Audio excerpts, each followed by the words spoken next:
Hey everybody, it is Blonde Blitz time. Let's go. He's had, but I still like the Commanders. I'm also tough. DeMarche. I'm looking at that Cincinnati team against the Cleveland Browns. Well, as soon as I saw the rain last night, I was wondering if that might be a little bit of a factor as well. How we play that week is really going to be more impacted. With the Raiders, who got Jacoby Myers back. The same thing with Joe Burrow. You just expect Joe Burrow to do it because he's been to a Super Bowl. It's time to send in the Blitz with Deb Whitcas and the Blonde Blitz. Hello, everybody, and welcome to the Blonde Blitz. I'm your host, Deb Whitcas. It is Super Bowl time, everybody. I could not be more excited. There were only two left, right? We've got the Seahawks and the Patriots. We have got a great show for you this evening. Tonight, one of my special guests is a former cornerback in the NFL. He played for 12 seasons and was in Super Bowl 31 with the Patriots. Mike Scooter Magruder is here. He's going to help me with hot takes, and we'll hear all about his football career, playing with the Patriots, playing with Belichick and Brady, and his current endeavors. Also, special guest Charisse Brown, the co-founder of Off the Field NFL Wives. She is here. She's also the wife of Hall of Famer Tim Brown. She's here to talk about the 25th anniversary charity fashion show during Super Bowl week. We will all be there. It's always a standout event during the week, and this year it'll be even more special. Also on the show, we've got sports comedian Haley Brooks. She is here to talk playoff and Super Bowl funny. We've got sports betting expert Alex White. She is here for your best bet for Super Bowl, along with fantasy expert Ballers Meg. Intuitive Reader 333 Ask Carrie looks at her power deck cards for the big game. And finally, Ben Troop, former tight end for the Bucs and the Titans. You guys all know him. He is here to talk Super Bowl picks. All right, guys, let's go. Let's get it all started with headlines. Now to Deb Whitcas with the Blonde Blitz headlines. What a wild championship Sunday. In Denver, the Patriots punched their ticket to their 12th Super Bowl with a gritty 10-7 snow game win over the Broncos. Quarterback Drake May threw for just 86 yards, but ran for 65, scoring the game's only touchdown and sealing it with a clutch late scramble. The Patriots defense did the rest, forcing 2 turnovers and holding Denver scoreless after the first quarter. In Seattle, it was pure chaos. The Seahawks edged the Rams 31-27 behind Sam Darnold's huge night. 346 yards, 3 touchdowns, no picks, and Jackson Smith-Njigba's 153 yards, sealing it with a goal line 4th down stop. Different paths, same destination. Patriots versus Seahawks in Super Bowl 60. And as January wrapped up, the NFL coaching carousel definitely stayed busy. The Giants hired John Harbaugh, the Falcons turned to Kevin Stefanski, and the Steelers made noise with Mike McCarthy. Jeff Hafley landed in Miami, Robert Saleh took over in Tennessee, Jesse Minter stepped in with the Ravens, and Bills promoted Joe Brady. Meanwhile, the Chargers added Mike McDaniel as offensive coordinator, with teams like the Cardinals still sorting out their head coach search.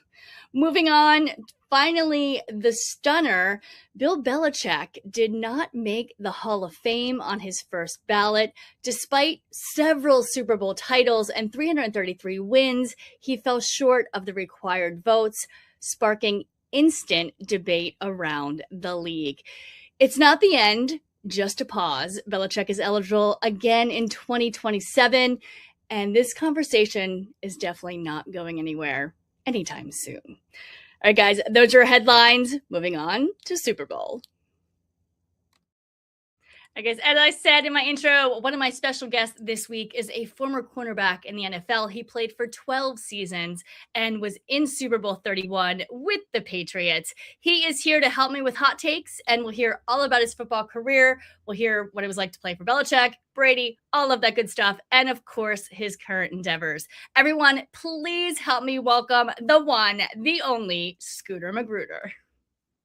Next caller is Deb Whitcas, who says she has some really hot takes.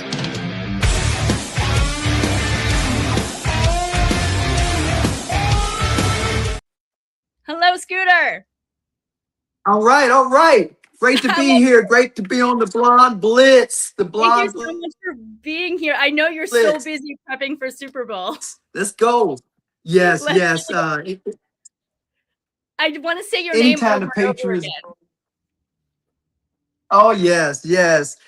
John Madden gave me the nickname of the year one year, and it just stuck forever, and everybody loves it. Yeah. Right. I was going to ask you that question, but now we know John Madden was the one. What an honor is that? Yeah. I mean, anytime you have somebody as great as him that wanted to call you your nickname all the time, it was like, oh, this is amazing. Yes. Absolutely. That's amazing. So let's get into these conference championships. What two amazing games? We'll start off with the AFC, that Broncos Patriots game. You know, what were your thoughts in general on the game? Well, I knew it was going to be a close game because both teams had top 5 defenses. And anytime you deal with this level of football, it starts with the defense. And it starts with the defensive line, and then your offense in the playoffs. And you got to lock in to get any point that you can get when you have a chance to get the points. And we had that, it was snowing, the weather conditions were absolutely horrific. I could barely see the game in general. I don't know how the players on the field could even see each other, right? How do you think that the weather affected that game? Oh, without a doubt, it affected throwing the ball. The right type of cleats. You have to know what cleats to wear. And with the New England Patriots, we played in that weather all the time.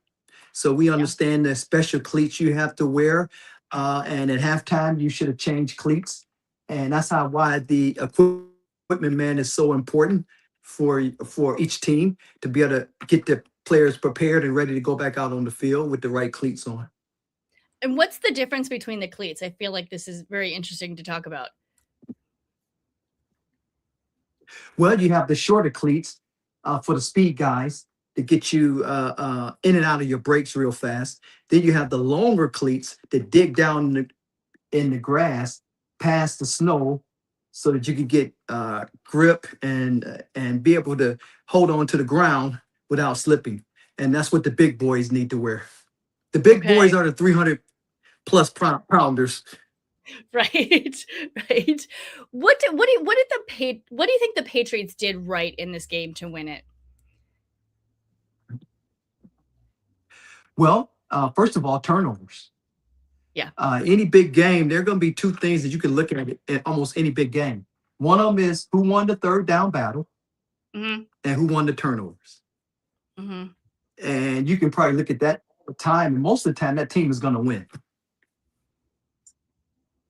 And how about the Broncos? What just didn't go their way in this game? Well, the experience of the quarterback, of course. And he started out times in the game that you could have. He did. He started out hot. You got to realize when you have a great defensive minded coach, he's going to adjust, and your offense has to adjust also. And I don't think they did that. Yeah, I agree with that too. Do you think that if Bo Nix would have been playing and hadn't broken his ankle, do you think it would be the Broncos in the Super Bowl and not the Patriots?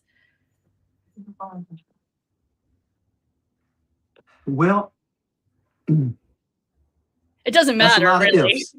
And because he did not play, because he did not play, I would still say that the Patriots would win that game. Even though some of my best buddies, Atwater and Ray Crockett and those guys are close friends of mine, won Super Bowl with the Broncos, I still got to go with the Patriots because I just feel like their defense was on the move, and Denver didn't play for 14 days. Yeah, that makes sense. That absolutely. What about Drake May for an NFL MVP? we will find out soon. It's been between Stafford and Drake May this whole season. I feel like who do you think's going to get it? Well, the Rams have a great organization, a great head coach, great coordinator, and a standing that May will get another chance in the future to win MVP, and he won't win it this year. Yeah, I agree with you. I've been with the Rams all season. I've seen Matthew in all the practices since OTAs. And granted, I'm not with the Patriots, but I see what Matthew puts in and how he leads that locker room. And I feel like, Right. I'm not sure if he's going to retire. Maybe if he wins, he might. I think he still has some football left in him, and I'm praying that he doesn't retire. But I think he definitely deserves the MVP. So we'll see as far as. Well, let's move on to that Seahawks Rams game that broke my heart. I woke up the next morning and I was crying that I was so upset. So it's just hard when you've been with the team all season. I know the guys, I know the players, I've interviewed them all. Yeah. It's a tough thing to be like, this is over. Like this happened and they lost by 4 points, and Puka Nacua tried his hardest getting out of that, getting out of bounds to save the game for a couple seconds, but it was too late. So what did the Seahawks do right in the game? Well, they came out with trying to win 2 of the 3 parts of the game: offense, defense, and special teams. They won the special teams, and you can say they won the defense. So if you win 2 out of 3, there's a good chance you're going to win the game. We go back to turnovers. Yeah. The turnovers was one of the factors for losing this game, unfortunately. Absolutely. I think it was time management, and I think that punt return fumble just that killed it for the Rams right there. I feel like in that type of gladiator fight, because that's what myself and Kim Francis actually said this as well. It was a gladiator fight out there. It was just insane. But every second counts and every play counts for sure. Yeah. You know what else? You know what else lost that game? It was supposed to be in Los Angeles. That game was supposed to be in Los Angeles. If they would have taken care of business earlier, in the season. Don't get me started on that, because I still think that 2-point conversion was such a BS call. Charbonnet was literally picking up the ball to give it to the ref. It was not 2 points. What are your thoughts on that one real quick? Well, I thought it was a very interesting call.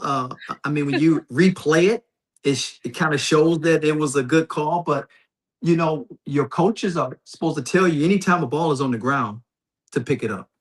And that's something that Belichick taught us all the time. He didn't care what it was. Just pick the ball up, because you never know. Right. And that's true. That's what you do. That's what every player I've ever talked to is you if the ball's in front of you, you pick it up, because you just don't know. And I think it worked in the Seahawks' favor there for sure. Pick it up. Pick it up. Let's talk Super Bowl a little bit. Patriots versus Seahawks. Super Bowl. Who has the edge and why? Oh man, this is going to be an amazing Super Bowl. It'll be a short trip for Seattle, going over to San Francisco. I think the difference in this game is going to be the offensive coordinators. Who's going to make the adjustments after halftime to make this game an outcome that favors their team?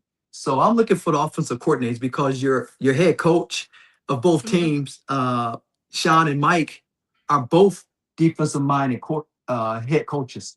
So they're going to have the defense ready. So it's going to be up to the offensive coordinators to win on third down. Are you happy to see your former team back in the top spot? You played in Super Bowl 31. I know a lot of people. Right? With the Patriots, yes, with Brady. I know a lot of people don't. Yes. I know a lot of people don't want to see the Patriots back in the Super Bowl, but man, seems like it's been a long time since we've been there. Yeah. But it really hasn't. But it really hasn't been though, because they were prepared. I mean, Yeah. 17, 16, 17, 2017, I think, somewhere around there. Yeah. 2017. Yeah, because it was the Eagles, the first Eagles win. I was there. So I'm actually an Eagles fan, but I also am a Patriots fan as well. So Okay. but no, I agreed. I bleed green. What is Okay. your Well, let me Super Bowl see. pick? What was that? Oh, what I believe. Well, I was just going to say that. Yeah, the Patriots been in what 12 Super Bowls. Mhm. Nobody else can say they've been in that many Super Bowls. Just because of that reason right there, I got to give a point or two to the Patriots because they know how to travel. They're prepared for the Super Bowl. They know how to deal with family, friends, tickets. Mhm. Do not get in trouble the week of the Super Bowl. All those little extra things that have hurt teams in the history of the Super Bowl, and they teach you how to avoid all that stuff. Right. What do you think about Sam Darnold being in the spotlight now? Do you think because he seems to he hasn't choked. He's been doing amazing. He's had an amazing season, and he's the best season of his career for sure. But in the past, he's tended to kind of choke in big moments. How do you think he'll do? Well, I think he's a great quarterback, I do and he too. wasn't drafted as high as he was for no reason. He has the skills, he has the ability, he has the mindset, the size, Mhm. and he can run too. So I think he's a great quarterback, and I think he will do great in this game, just as long as he doesn't throw interceptions Mhm. and try to convert third downs. Yeah. I agree, and also, I mean, I'm really happy for him. When he was drafted by the Jets, that obviously didn't work out. Then went to the Panthers. I was excited to see him there. That didn't work out. Went to the 49ers as a backup, and then to the Vikings. And then I thought it was so unbelievably dumb that the Vikings got rid of him for JJ McCarthy. And I'm excited to see him shine, and as a Seahawk. And I think it shows how important having the right team around you is in football. That's right. The team Yeah. matters. The Mhm. team matters. Your defensive backs matter. Your receivers matter. Your linebackers matter. Your special teams matter. And you know what? The general manager matters. The right Mhm. general manager helps get the team together and make the decisions to put the right players on the team and on the field. It's critical. Right. Well, talking about on the field, let's talk a little bit about your career and what got you started. And I ask this question every single time, every single interview. Scooter, why football? Why do you love it? When I started playing football at such a young age. I had family members that were playing sports. My dad played football. Uh, he had tryouts in the NFL. He didn't make it to the NFL, but because of what he taught me, it helped me understand what it takes to get there, and it helped me get to the next level because of what he tried to do and didn't happen. Uh, going to Alcorn State, majority all black college, and being in their Hall of Fame and everything else, kind of helped me get to the next level. I love the sport because it's one of the most difficult sports there is to play. Uh, everybody believes they can play the sport. They played it in high school until you see one of these 350 pounders on the field and say, what am I doing out here? Right. Somebody asked me before, what does it feel like to play in the NFL? And I told them, I said, you go out to the middle of the street, you close your garage door, and you run full speed from the middle of your street into your driveway, into your garage door 10 times. And that's like playing 1/4 of an NFL game. Yeah. It's basically you're on the field getting hit by Mack trucks, basically. Yes. Yeah. Yes. Yeah, Is what I've definitely. heard. A lot of injuries, a Yeah. lot of injuries. Would I do it again? Yes. Do I have injuries? A lot of them. Yes. Yeah. But it was the most fun of my life. I had the most fun and the most teammates, and just excited to see all my teammates that made it to the Hall of Fame. I think probably over the years I might have 15 to 20 teammates that made it to the Hall of Fame. Wow. That's great. Well, let's talk a little bit about the Hall of Fame. As far as what was it like working with Bill Belichick? He just got snubbed, sort of. I think this is going to come around, and I wanted to get your point on it, your take on this. So he was just snubbed for Hall of Fame his first year he was eligible. He's an 8-time Super Bowl champion, 6 as a head coach. Why didn't he get voted in? What's your take on this? Well, I really believe there's a mistake of the Hall of Fame. Mm-hmm. I believe the Hall of Fame is putting each player up against the other player instead of each player standing on their own validity, their own accolades. And if you would change it and do it that way, then I believe that there's automatically done the right way. And there are people that are saying some people shouldn't be in the Hall of Fame, but I believe if you voted in, you deserve to be in. Now, for Bill not to make the Hall of Fame as a first ballot, I mean, I've been on the phone all day talking about this. I figured and you it's have. unheard of. Yeah. I mean, it's a decision that even the Hall of Fame and the NFL should probably come together and redecide this and make sure the vote was the right vote, just to make sure that they got this one right, because I can't recall anyone that I know, heard of, talked to, played against, played for, saying he shouldn't be a first ballot Hall of Famer. Absolutely. And it's just ridiculous. And it's sad. And it's got people don't even want to go to the Hall of Fame anymore just because of this. So we need to open our eyes and make better decisions on how do you do the voting. And then the next thing is, it got out early. We're not even supposed to know who are in the Hall of Fame until Super Bowl week. So that lets you know that this was a shocker. Right. Well, and the NFL just did send out a press release saying that they think a violation happened and they're checking into records. Yeah, there was just a press release about an hour ago that they sent out saying that they were checking into the process and making sure nothing was violated. So I know that's in the process right now. What's Belichick like? Talk to me. What's it like being under and playing under Belichick? Well, it's amazing. I tell you what, he had me prepare for every game. I was the nickel back playing right next to Ty Law, so we worked good together. But Bill had us so prepared for the games that the practices were harder than the games. So we would study film longer than anybody that I know.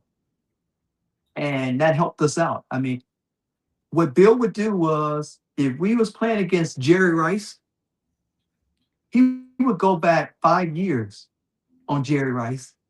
Yeah. And cut the tape up of Jerry Rice running the same route 5 years in a row, 16 games, so that you can see how he runs that route. And he would do that for every route that he runs. So when you line up, you line it up saying, wait a minute, this feels like this may be the curl route or the out route. Mm-hmm. So he always told us, never guess, but be prepared. Now, on the other side, he was so smart that we never understood his jokes. And sometimes some of his jokes went right over our head. And we like, okay, Bill, we don't know what you're talking about. But I tell you what, the man is a genius. He has a memory that is amazing. He doesn't forget a face. He doesn't forget information.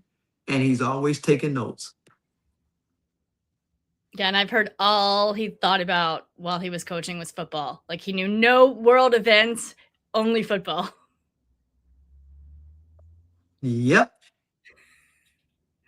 What about every Brady? Now and then, I think we played golf once or twice together. Okay, well that's in the football realm. I feel like, because all NFL players play golf, right? I mean, You got to relax. But I will give you a story. So when I was retiring, I had quite a few injuries, and he said, "You're not finished yet. You're not finished. Would you like to coach?" So Oh, Bill offered me a chance to be a coach of staff uh, back then. And at the time of playing so many years and so many injuries, I said, "Bill, I don't know if I'm ready to coach. And I know how demanding you are. You know, I might be in there 17 hours a day during the season." right. So I said at the time, I said, "Bill, I think I'm gonna pass right now, but let's revisit this later on." So every time we see each other now, we laugh about me turning him down and not maybe going to 8 or 9 more Super Bowls or whatever. So we joke about that a lot. He mentioned, "Hey, you could have been a head coach by now." I So, mean, is it so off the it's table all good. But now? I'm like, is it off the table now? uh, yeah, probably North Carolina's. I kind of like Dallas, Texas right now, and All right. staying with family and friends and stuff like that. So Well, let's talk a little bit about yeah, what you are doing now. Talk to me a little bit about your current okay. endeavors and your passions. Let's.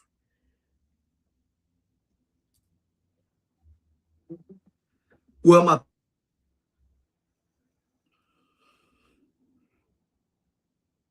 Oh, did I lose you? pa-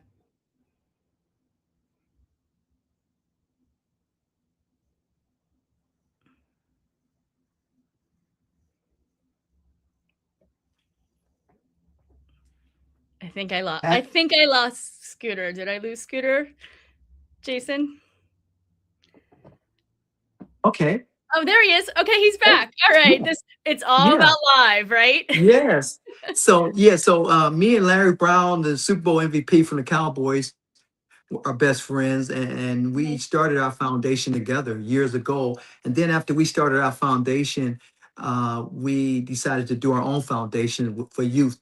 So I started Platinum Charities Foundation, and it just focuses on the youth in the community, helping kids get to the next level, helping families, uh, and helping create and solve problems for families.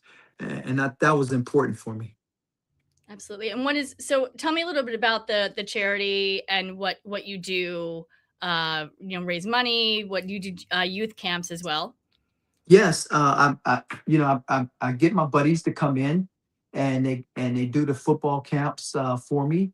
Uh, with all my injuries and stuff, I don't do anything else but tell the guys, "Hey, go here and go there." But my buddies come in and they do the camps for me. We've had a superstar player come out of the camp the last couple of years. One of the Ohio State running backs, Bo Okay. Jackson. Yep. Bo Oh yeah. Jackson, he's been at my camp for the last 6 years.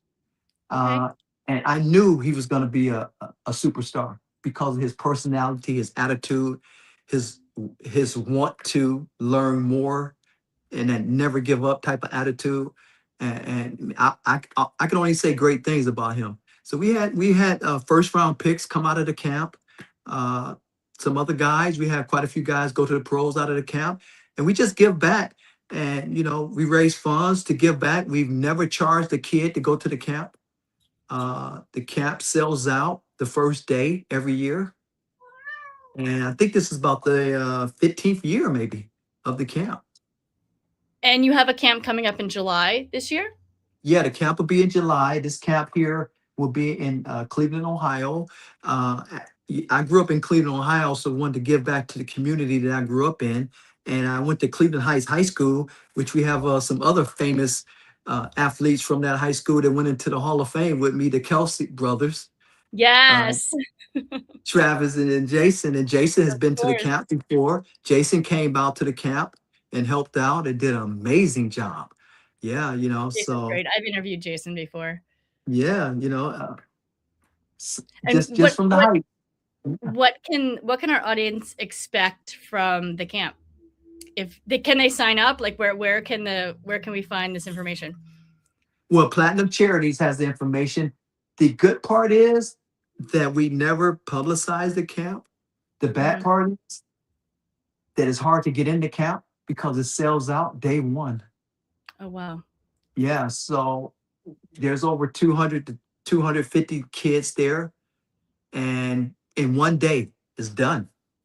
We work with different schools. We work with in the past we worked with Ted Gann from Glenville High School, where my mom was one of the principals. And if you know Glenville, they have a kid going out of Ohio State this year that may be the second or third pick in the draft. They came to the camp before. Who was that? Then Reese out of Ohio State, linebacker. All right. Well, Yeah. we'll keep an eye on him for sure. I'm going to go to Combine. So Yeah. And then Cleveland Heights. I do the camps at Cleveland Heights, and I'm doing the camps at St. Joe's with Coach Jeff Roski, who coached Kelsey Okay. in high school. So that's good there. And by the amazing grace of God, we had Bernie Kosar come out of the hospital and come to the camp last year. Walked out of the hospital and came straight to the camp. All right, very cool. All right, and you also work with women and abused women, children That's who are coming right. into shelters, right? Let's end on that note. Tell me a little bit about that. Yes, my foundation. The goal of the foundation is to purchase a house in different NFL cities. We purchased our first house in Cleveland, Ohio, for domestic violent victims so that they can get out of the situation. That's been a blessing there. We would like to buy more houses in different cities because I'm not trying to change the mind of a 40 or 50-year-old man. I'm trying to tell these 12-year-old kids in the house that domestic violence is not the way to go. So if we can change the mindset of a youth, then that's what we want to do. And then our scholarships. We've been giving scholarships Yes, away. talk to me about scholarships as well. Yeah, we've been giving scholarships away to different kids around Ohio, around Texas, and pretty much around the country.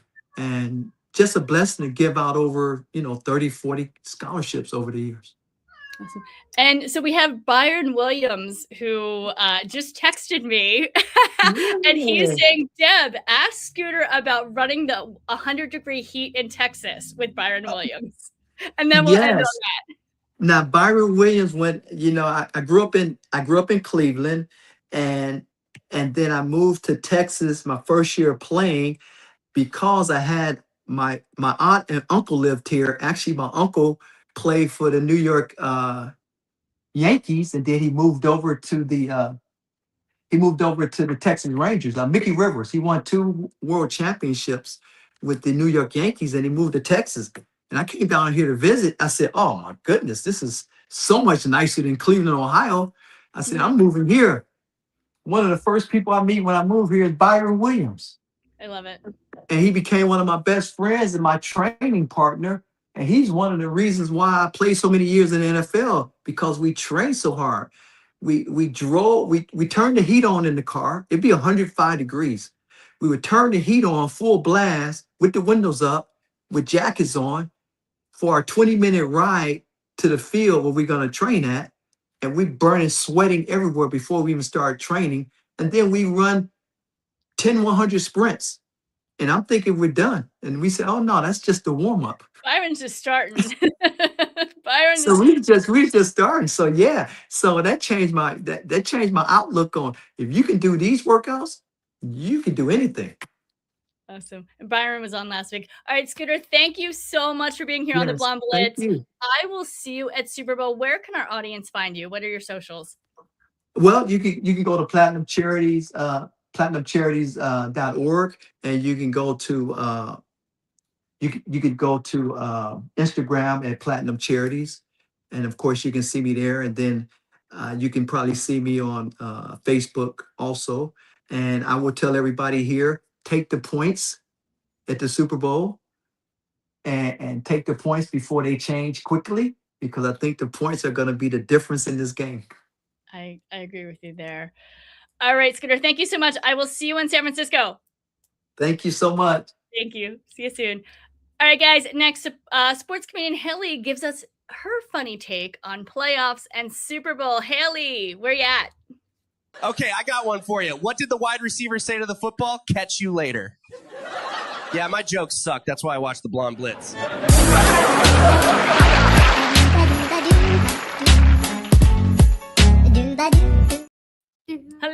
Haley.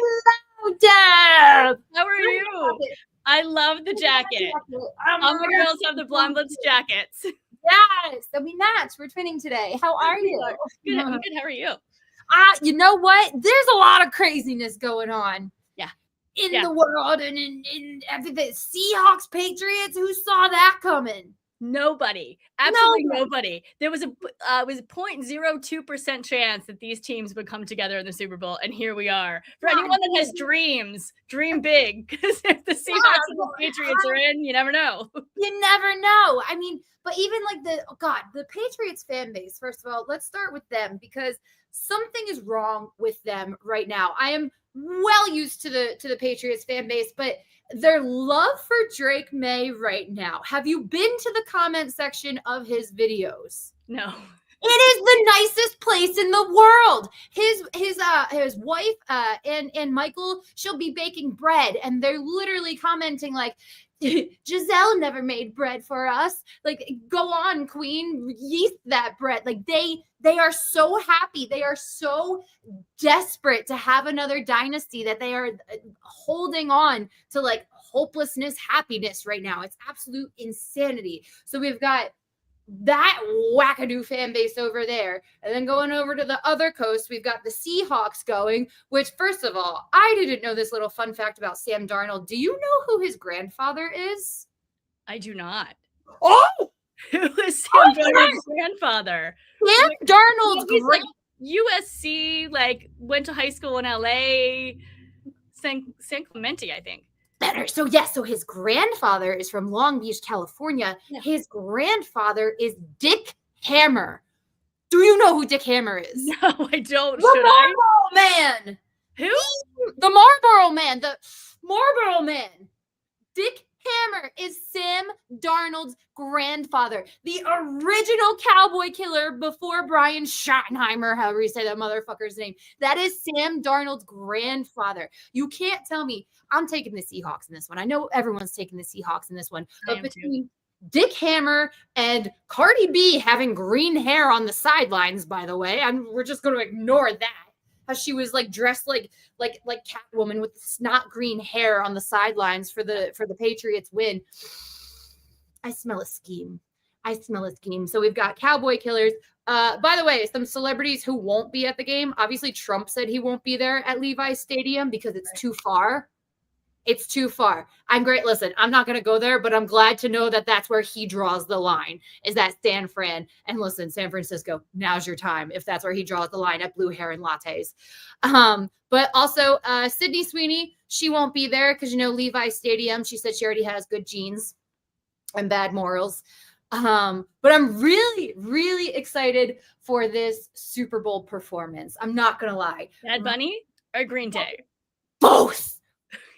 I want to see these worlds collide, which is I'm on to this Seahawks win because why would you pick Green Day for the Super Bowl? Oh, well, and that's it. I thought it was going to be the Rams in there because the logo was yellow, it was gold and blue, and then pink. I was like, okay, it'll be the Patriots for the red. And I was doing the whole logo thing, and you have a good point too. Yeah, because they got onto us with the logo. We were onto them with the logo, so they got to keep us on our toes. Makes sense. Green Day, Green Seahawks. Okay, let's go. Hey, Green Seahawks. But that's the one thing I'll give credit to the Seahawks where credit is due. No other team has a better sense of style than that Seahawks neon green with the navy blue. They always look fired. That's why Cardi B was like, I'm gonna dress like them. Screw the Patriots organization. I'm gonna dress like them. But I will say that game gave me such nostalgia watching the snow fall and everybody was slipping and falling and then not a single point scored after in the whole entire second half. No one scored. No kicks made. It was glorious. I loved it so much. I literally was sitting there putting my own beer jacket on, tossing back those Bud Lights like, oh my God, this is so nostalgic for me. But I really can't believe that this is the Super Bowl that we're gonna get. Seahawks, Drake he might have an injured shoulder. He might have an injured shoulder. They're saying no, but there's speculation. He could be injured. We'll see. And Sam Darnold. I'm excited for Sam. I'm excited for his grandfather and for him. Oh boy, the original Marble Man. He's been killing us for years, and now he's doing it again with his goddamn grandson. I can't believe you didn't know that. I did not know that. I love it. I don't know where you got that from, but I love it. It's a true fact, and his name is Dick Hammer. That is his birth name, Dick Hammer. Oh my God, Haley's so funny. Haley, where can our audience find you? You can find me on Instagram. I just deleted TikTok. Is Haley Brooks is here. I think everyone deleted TikTok. Isn't it like all gone? Yeah. As you should. All right. We'll see you soon. Thank you so much for stopping by. We'll see you soon. All right, guys. Next, my special guest. We're so blessed to have her. She is the co-founder of Off the Field NFL Wives. She's also the wife of Hall of Famer Tim Brown. She is here to talk about the Off the Field's 25th anniversary charity fashion show during Super Bowl week. Guys, it's such an amazing time full of great fashion, fun, and it's all for such a great cause. She's here to talk all about it. Charisse Brown, welcome to the Blonde Blitz. I'm still waiting for my invite as a special guest on the Blonde Blitz. My agent is waiting for your call, Deb.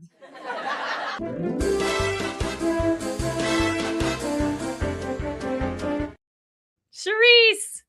Hi, Deb. How are you? So well, how are you? I love that you're in your pink and off the field and we're all in pink. Come on. I know how to represent you, right? And represent off the field. Absolutely. It's been a while. It's so good to see you and thank you for coming on the show. Yes, thank you once again for having me. So appreciate you, sweetie. And I cannot wait for this fashion show. It is one of my favorite, if not my favorite event of the entire week. And there's a lot going on during the week. A lot going on. But you know what? We are so excited. There's just so many things going on, as you say, but it's always one of the marquee events of Super Bowl weekend. Yes. I love saying that. We will talk all about it. So let's start off with, you're the co-founder of Off the Field NFL Wives.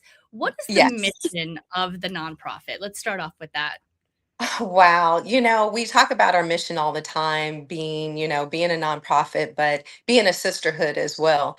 But our mission has been to go into these Super Bowl host communities and, give back, supporting, charitable organizations, men, I'm going to say men, of course, women and children, organizations. We make that our center point of what we do and who we try to really support are definitely women and children organizations and foundations. We've been doing that. Oh my gosh, I'm aging myself, but we've been doing that now going on 25 years. Yeah. So, but that sisterhood too, I have to bring in that component of having a support system for other NFL wives and significant others. It's not just an organization for the wives, but it's also an organization for our significant others. And what can our audience expect from this year's charity fashion show? It's 25th anniversary. I know you ladies are big. Wow, you're talking about the silver anniversary, Deb. I mean, we have to bring it. I'm telling you, our president, Tanisha Patterson Brown, she was like, okay, it has to be bigger and better than it ever has been. The one thing we are going to do is we're bringing back some of the original board members and founding members of Off the Field NFL Wives Association. Ladies we probably haven't seen in a long time or been able to come out and be a part of the fashion show each year. So that's one of the most beautiful things that we are doing. We're having Charlotte Flair as one of our hosts. We're having the amazing Godfrey as our co-host with Charlotte. I mean, that in itself speaks volumes, I love having the diversity, where you have the woman and the man, and you have this strong woman that has done incredible things. And I know you probably know her dad is Ric Flair. And then you have Godfrey that goes around just making everyone laugh all the time. So even having that has just been, just exciting. We're just really, really excited about, just everything that's happening right now. we're honoring and I should say benefiting the Boys and Girls Club of San Francisco and Oakland are our benefactors this year. And forgive me, I've been dealing with a little jet lag. I was in LA, got stranded there because of the weather, trying to get back to Dallas. So I'm a little sleep Hi. deprived. So forgive me for being tongue tied tonight. I'm like, oh my gosh. You were doing fabulous. Actually, you answered my next question. Who is benefiting? What charity is benefiting this year? Yeah. We have some great sponsors too that have come alongside of us. We have Gilead, if you're familiar with them and what they do for breast cancer. We have NAMI, what they're doing, the amazing things that they're doing for mental health. It's just the partnerships are incredible. We're doing honoring our global honoree, the Amina Foundation, Amina. So I mean, we have just person after person. One of our dear friends, and I should say, she's been the executive producer of Tim's Mentor Mini Camp, Kathy Ireland's. I mean, Shaquille O'Neal, Howie Long. She's been doing this. Elise Kim. I mean, she's been just representing, the communities for so many years, doing an amazing job, putting the 911 for Kids event on each and every year. The 911 for Kids Emergency Foundation, where it teaches kids the proper use of 911. And these are young kids that are being honored for saving their grandparents or saving a parent or a friend. And, that's been really, really near and dear to Tim and I for so many years. So that's one of the many charities, but that's, one of our foundations as well. And it's actually so important that the kids do know 911. I don't know, my personal story, my mother was really sick growing up, and I knew my grandmother's phone number from 3 years old on. Exactly.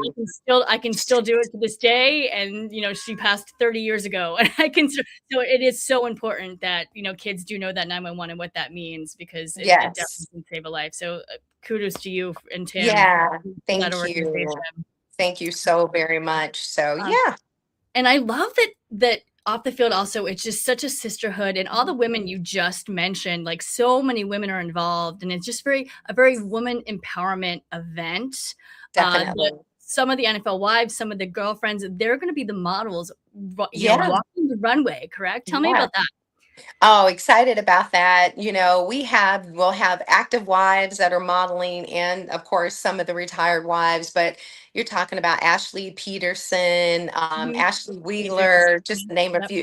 Exactly. Atoya Burleson, Nate's wife. I mean, I'm blurring out the names, but the names go on and on. And I mean, just having those ladies be a part. Holly Robinson Pete cannot model, but I told her, because she has all her events going on, but I'm like, girl, you got to come. She's like, I'm coming to support you guys. And she is where my girlfriend and Angela and I came up with the idea to have a fashion show. I don't know if you knew, many years ago, she had Holly Robinson Pete actually started the first fashion show at Super Bowl.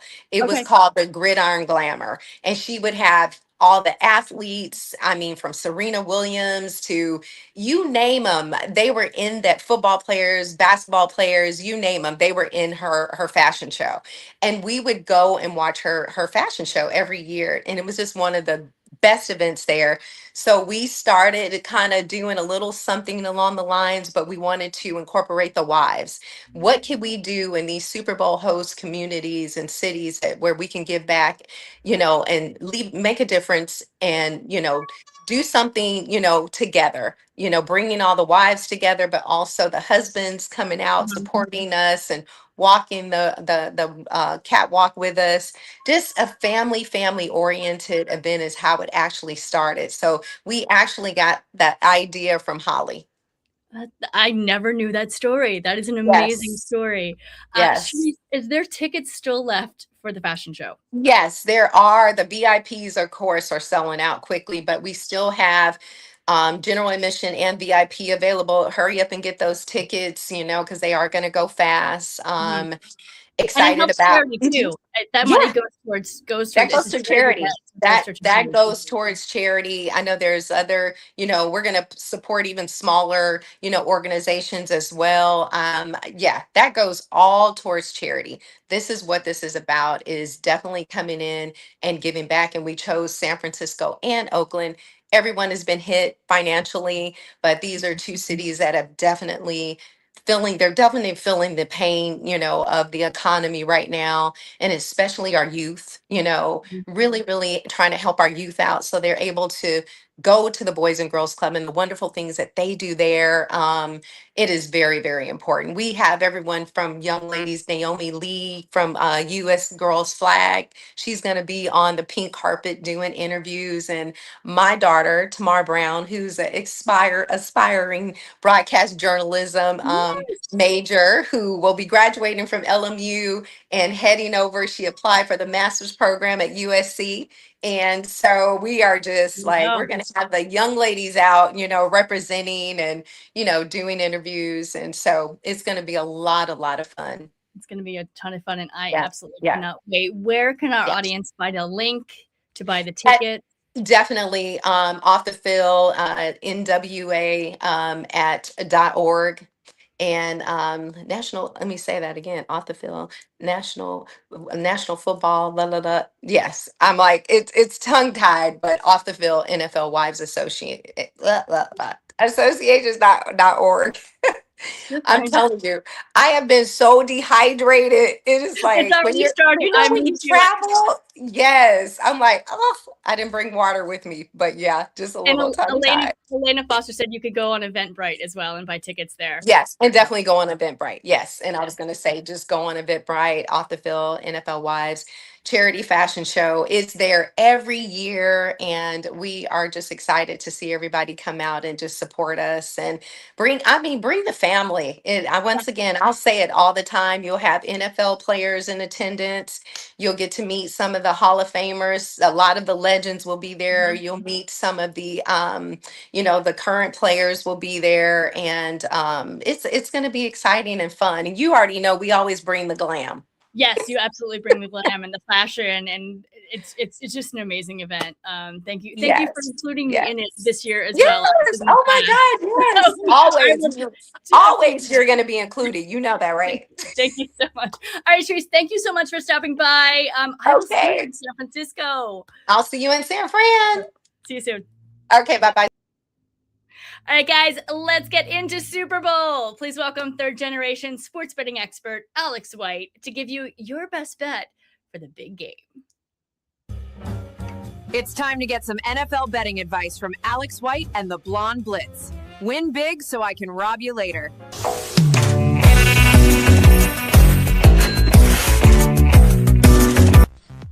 Hello, everyone. Happy Super Bowl 60. I cannot wait. Just patiently waiting. The best time of the year, though, over hundreds of props for this matchup between the Seahawks and the Patriots. Just a quick reminder, I apologize if you've heard it a lot, but if you're looking for overs, you want to bet them immediately because those are going to balloon up, and 5 to 10 yards can really make a big difference in whether or not you win that bet. If you're looking for unders, go ahead and wait it out because, as I mentioned, those are going to balloon up and you'll get a much better number. I do like the Seattle side. I think the bookmakers are really good at this. 4.5's a really good number. I made it a little bit higher, 5.5 for the Seahawks. So I'm going to be looking at ways to play the money line, tie it up with other things, maybe even take a few alternate lines with them winning by about a touchdown and get a plus price there. Player prop, my favorite one, Kenneth Walker. Any way you can play it, rushing yards, receiving yards, maybe even the combination of the two. Median number on the year, 79 total yards, 66 rushing, 13 receiving. We've seen a major uptick. In his last 6 games, his median number is 80 rushing yards and 33 receiving yards. What I'm seeing out there at the books right now is 23.5 for receiving. It's almost a 10-yard difference there, and 73.5 for his rushing yards. I'll be playing probably both of those in the combination. I love the way Kubiak uses him, and I definitely think they're going to be getting him the ball. Who knows what is going to happen with JSN? Christian Gonzalez probably trying to lock him down. But Kenneth Walker, especially without Charbonnet. I definitely think he's going to get the touches. So over for him, rushing and receiving. There is a fun prop out there that I used to love, but now it's gotten pretty expensive. It is 3 unanswered scores. The yes, it is minus 170 right now, but it's hitting at a really good rate. 16 and 10 in the last 26. 4 of the last 6 all hit. Minus 170. I can understand if that it's a little juicy. If nothing else, just stay away from that no. When you see it and it looks very tempting, just remember it happens way more than you think. Last little bit, I think I'm going to put a little bit on Kenneth Walker for MVP at plus 650. Good luck, everybody. I hope you enjoy the Super Bowl. Deb, thank you so much for having me each week on the Blonde Blitz. I love it and have so much fun there in San Francisco. Bye, everybody. Good luck.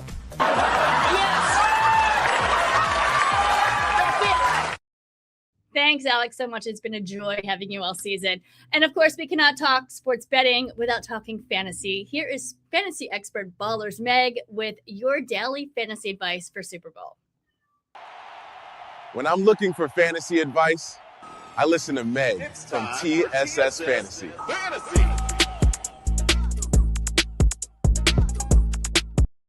Hi guys, Ballers Meg coming at you with one final week of daily fantasy picks ahead of Super Bowl weekend. I am so ready for this Super Bowl. I hope that you guys have got all your prep done and are ready for that party on the 8th. But let's jump into some fantasy picks because that is what we're here to do. First up, let's look at that wide receiver core.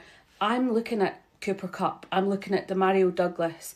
I am looking at Mac Hollins. I think all of those are a little bit of a sleeper pick that you could pick up. But also, my boy Kayshon Boutte. And if you ain't saying his name like that, you're saying it wrong.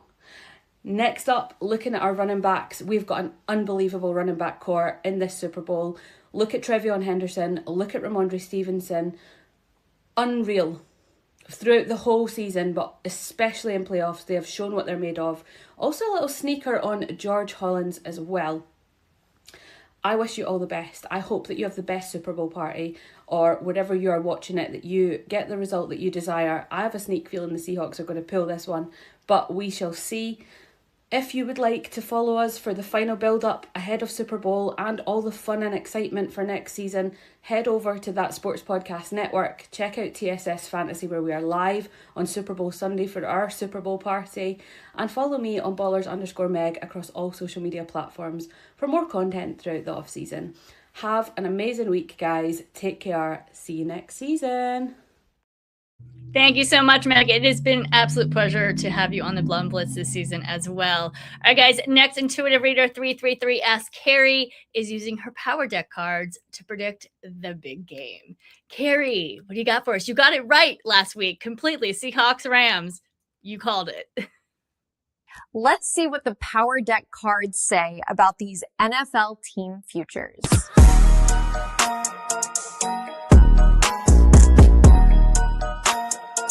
333 Ask Carrie, and Super Bowl 60 is right around the corner. It's the Seattle Seahawks versus New England Patriots. And guys, this is definitely going to be a Super Bowl for the records in so many different ways.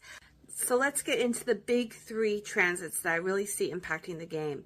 First and foremost, we have the full moon in Leo. And the full moon in Leo being all about leadership, about building in strong strategy, the spotlight, and of course, legacy and pressure. So all of the head coaches and quarterbacks really have a huge impact in the design of how this game is really going to be playing out. And I just want to make note that both head coaches have very strong presence in what's happening astrologically. So, you know, we have Mike Vrabel, who is actually a Leo, and we will be having that full moon in Leo coming up this upcoming Monday. And so that's energy is going to be releasing a lot of the pressure that's been put on these two teams to get to where they are exactly. And then we have Mike McDonald, who is actually a Cancer, and he's actually, he's going to be working at a steady pace. The one thing about McDonald that I can see is that he really reads between the lines lines and is really able to hunker down and focus in on how to best defensively play against the rookie quarterbacks. And obviously, rookie quarterback for the Patriots being Drake May. I just think that maybe he might be able to outplay May in his defensive coordinating strategies, especially with that Leo Moon. So a lot of good synergy with the Leo Moon. And it's just going to be, the big question is, who's going to be ready and prepared to be number one? Okay. The second transit that I feel really is impactful is the position of where the planet Saturn's going to be during game time. And it really bodes the question of, you know, how are these inexperienced players being able to play in big moments? And then it's versus who's going to be able to really show who's earned it this whole time. And I think that each team has a little piece in that question. So it'll be this like jog. And what I see is that actually I feel that the Patriots will kind of step it up and kind of have a good pace into the game. And then it'll be a huge takeover on the back end for the Seattle Seahawks team with Darnold and being able to kick it in the last. Everyone, please keep in mind when we're using astrology, that astrology itself is not predicting the future. You know, the thing that predicts the future is intuition. But what astrology does do is that it shows actual patterns and the vibes of what's happening in that astrological environment. So with that said, the third transit that I think is very important is the sun, and specifically because it is in the sign of Aquarius. And it's going to be impactful because there are certain players who have sun sign Aquarius. And the one notable one that I think is going to really be able to connect with Sam Darnold is Najigma. Now, Najigma is an Aquarian, and he has obviously throughout the season proved to be, you know, a great player on the field, and also for the fact that I think this is going to definitely, the transit's going to boost his energy, him being an Aquarian and it being a sun in Aquarius. So with that said, let's roll into the power deck. Today, the cards are pretty spicy, and I think they really outline what's going to be happening for the particular game. So we have, for the Patriots, I have the Six of Pentacles, which means that this is their reunion, this is their comeback, this is their let's make some more history card, okay? And then we have the Three of Hearts. This comes in that present position, so they feel that they're going to have a win. Their fans, everybody who's supporting them, feels that this is going to be a time to celebrate again and make history. And then also having the Seven of Pentacles as a final outcome. Seven of Pentacles is kind of like, you know, guys, did we do our best card? And then to top that off, I pulled another card, and it's the Four of Hearts. And the Four of Hearts is like, it's a so-so card, but it's kind of like, you know, sitting there thinking like, could we have done a little bit better kind of a card? So let's see what the Seattle Seahawks get. And we have the Ace of Clubs, which is Pentacles, and that means that they have an offer. They're going to be giving it all, moving into the game.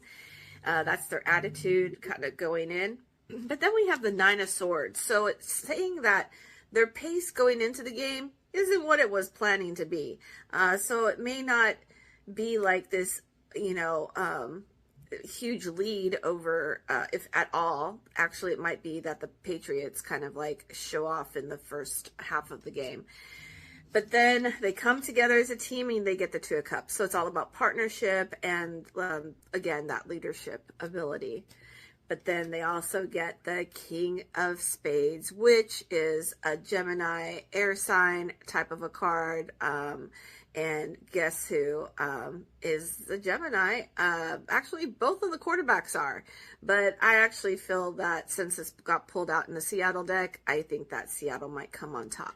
What an exciting game match. Super Bowl 60, my final score prediction will be the Seattle Seahawks 27 and the New England Patriots 21. Have a wonderful game watch and look forward to seeing who comes out on top. Back to you, Deb. Thank you so much, Carrie. All right, guys, we have made it to the final game of the season. Who would have thought we would have gotten here? It all comes down to this, right? Ben Troop, former tight end for the Bucs and the Titans, is here to help me with game picks for Super Bowl. Bring in Deb and Troop so we can get our NFL picks.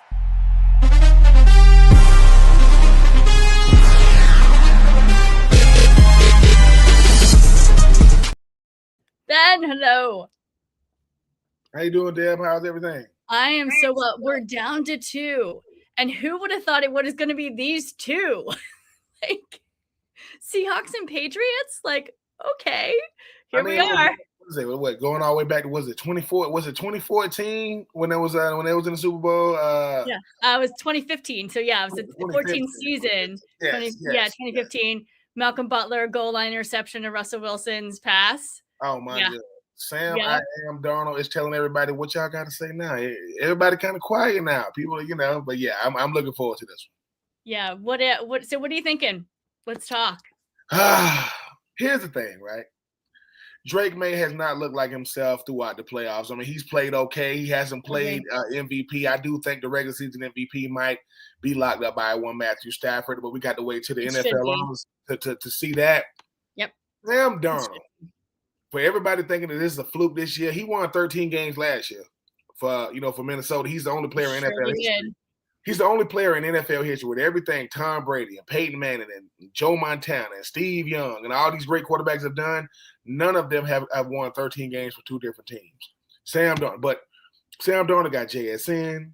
He got Leonard Williams. He got Ernest Jones. He got Coach McDonald. Now, I respect what New England has done. Now, Clavon Chason, former first-round pick out of LSU, is doing his thing right now.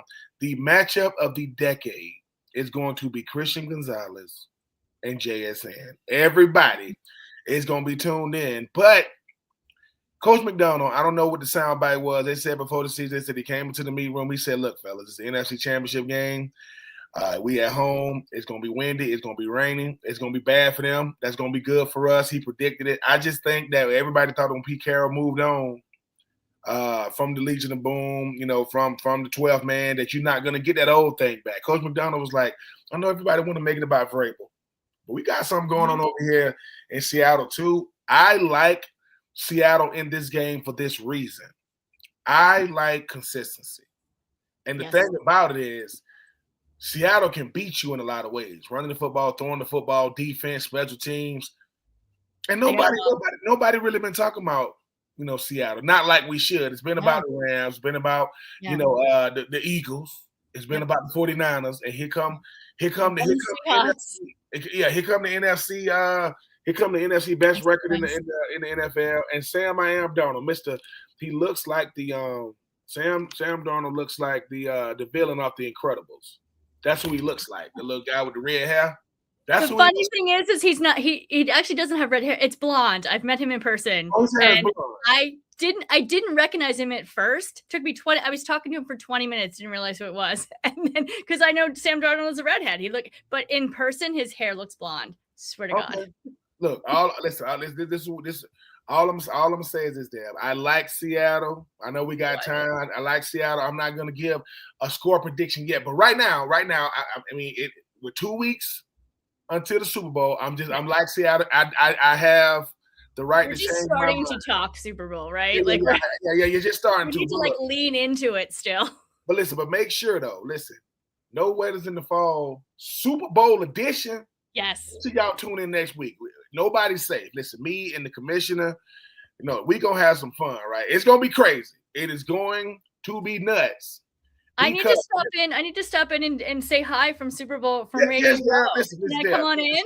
Yeah, our house ain't as clean as yours, but I'm telling you, it's clean enough for you to come over there. We ain't got no cats walking around or nothing, but we have fun over there. We need the Blonde Blitz to make. Matter of fact, wait a minute. We need you to make your debut. Oh, no weather's in the fall. That way, because people be thinking, hey, man, why Deb don't come on your show? I said, don't ask me. I've been on it once. I was on it once. Yeah. We got 2026 edition. Long time ago, though. Today, yes, this year. But Deb, it's gonna be fun. I know you're gonna be very exhausted when all this is done. You need to get not saying you don't have it, get you a film crew to just follow you around. I have one. Well, see. I'm late to the party. See, I'm a country boy. I be like, boy, I got to film. You think I'm holding the camera? Ha! Not doing it. They better get their. But I'm looking forward to this Super Duper Bowl. I think guys like Sam Darnold is why we watch football, because everybody was so ready to write him off because, get drafted by the Jets, go to Carolina, he go to the Niners, then he end up with Minnesota. But here's the thing though. Right place, right time, right scheme, right team. You got a chance to win the Super Duper Bowl. And guess what? If he wins the Super Bowl MVP, before Josh Allen, before Baker Mayfield, and Justin Herbert, entire class. Paul Jackson. Just saying, people. I agree. Well, here are my thoughts. So first of all, the Seahawks lead the all-time series against the Patriots 11-9, including one postseason matchup. The last time these two teams played each other, the Seahawks defeated the Patriots 23-20 in overtime. It was in 2024. This is, and I kind of started off saying this super long shot for a Super Bowl, right? It's a rarity. These teams are actually playing each other. They entered this season with significant odds against reaching the championship. The odds were 48,000 -1, right? So that's a probability of 0.02%. So that's 1 in 4,801 that these two teams were going to make it to the Super Bowl. And here we are, which is crazy to me. I hate to say it because they beat my Rams and I'm still sad. I cried on Monday. I cried Monday morning when I woke up. I agree with you. Seahawks take this game. I feel like they have a slightly higher ceiling. I feel like they're the number one defense in the league. Defenses are who defense wins in the playoffs. They've got productive passing game. Their recent form, they just look unstoppable, right? They look good. I mean, Mike Vrabel is not in his contract. He's not going to go quietly into the night. He's not. Yeah, it's not going to be a rollover. I hope it's a good game. I really do. I don't want to see but a guy who hasn't really played that well in the postseason. This might be his. There's a guy by the name of Cooper Kupp. Yes. And this guy might save his, because I don't know how much. I don't know. I mean, Christian Gonzalez and JSN. That I don't know how much action they're gonna get. They're gonna throw it to him, but it's a battle of different schemes and different techniques. Drake he might not win the regular season MVP, but he will get to introduce himself to the world on the biggest stage there is in the Super Bowl. But I just think Sam Darnold and Coach McDonald and what they got going.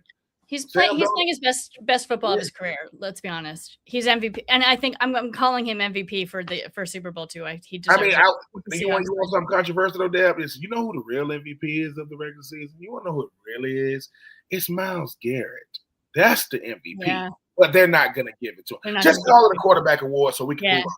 That's all we got. Yeah, that's pretty much what's going to be. Anyway, I think Patriots do have a chance if their defense plays well. I think which they have. They really have. Right. But I agree with you with Drake May. I'm worried about his shoulder. I think they're kind of dumbing it down a little bit. I think he's probably a little bit more hurt than people are saying. Well, they're going to test it. They're going to test that shoulder for 4 quarters. So they absolutely are. I tell his wife, I know she got a cookie show. I have checked it out a little bit. Make sure she puts some steak or something with some rosemary for that shoulder, because he's gonna need it. He might need it. Yeah. I think Seahawks jump out to an early lead. I think they keep it. I think Seattle's going for its second ever Super Bowl and winning it. So Seattle's also 4.5 the point favorite. So, and they also have a woman owner, by the way, Jody Allen. So yes. Okay. So I'm rooting for the Patriots to win it, just because I have several friends that are Patriots fans and I want to see them win. But I do think the Seahawks take it. All right, Ben, we'll be in touch. I will see you during Super Bowl week. I'll come on the show and we'll say hi, and I'll be at Radio Row and we'll all talk. And guys, make sure next week you need to tune into No Weddings in the Fall for their Super Bowl show. And I can't wait for it all. All right, guys, today's show is sponsored by Wish LBI and Underdog Fantasy. Go to Underdog Fantasy and use promo code BLONDE, and we'll double your deposit up to $100. If you like tonight's show, please subscribe. And you can follow us on all socials at The Blonde Blitz. We will be streaming live from our Blonde Blitz booth in Media Row. Yes, we got one. We will be there. And then we'll also do a wrap-up about Super Bowl on next Wednesday. So everybody stay tuned. Guys, have a great Super Bowl. And may the best team win. Football forever. See ya.